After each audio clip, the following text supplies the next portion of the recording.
रूस और यूक्रेन युद्ध के बीच एक बेहद खतरनाक खबर सामने आई है। ये खबर यूक्रेन के पक्ष में है। जैसे कि मीडिया रिपोर्ट में दावा किया जाता है कि यूक्रेन को पश्चिमी देशों से बड़ी संख्या में हथियार और गोले बारूद मुहैया कराए जा रहे हैं। इसी कड़ी में रूस को पूरी तरह चित करने के लिए अमेरिका ने बड़ा कदम उठाया है। अमेरिका ने यूक्रेन को बड़ी संख्या में हथियार भेजे हैं, वो भी बिना पैसों के। हैरानी की बात यह है कि अमेरिका ने इन हथियारों को अपने शस्त्रागार से नहीं दिए हैं, बल्कि इसका इंतजाम कहीं और से किया गया है। CNN की रिपोर्ट के मुताबिक अमेरिका ने ईरान से जब्त किए गए हजारों हथियारों और गोला बारूदों को यूक्रेन को ट्रांसफर कर दिया है। अमेरिकी अधिकारियों का कहना है कि इस कदम का उद्देश्य यूक्रेनी सेना के सामने आ रही हथियारों की गंभीर कमी को कम करने में मदद करना है। अमेरिकी अफसरों के अनुसार इस मदद से यूक्रेन को रूसी आक्रामकताओं से निपटने में मदद मिलेगी। जो बाइडेन प्रशासन की इस घोषणा के साथ ही अमेरिकी सेंट्रल कमांड ने पहले ही जब्त किए गए 10 लाख से अधिक ईरानी गोला बारूद यूक्रेनी सेना को ट्रांसफर कर दिए हैं।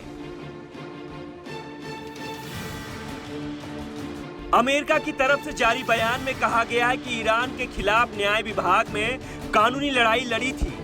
उस मुकदमे में जीत के बाद अमेरिका ने 20 जुलाई 2023 को इन हथियारों का स्वामित्व प्राप्त कर लिया था।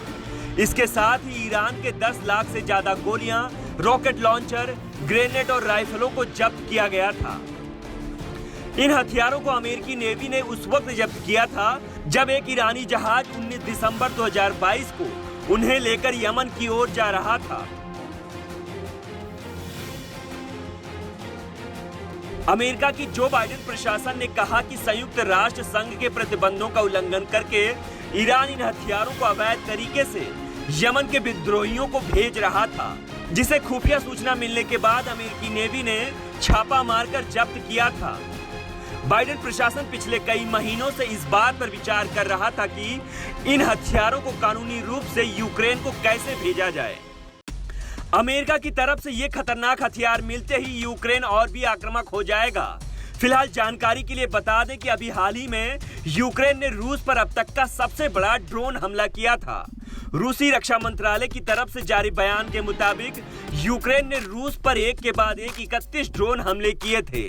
हालांकि रूस की तरफ से यह भी बताया गया कि इन ड्रोन्स को रूसी सेना ने हवा में ही मार गिराया था।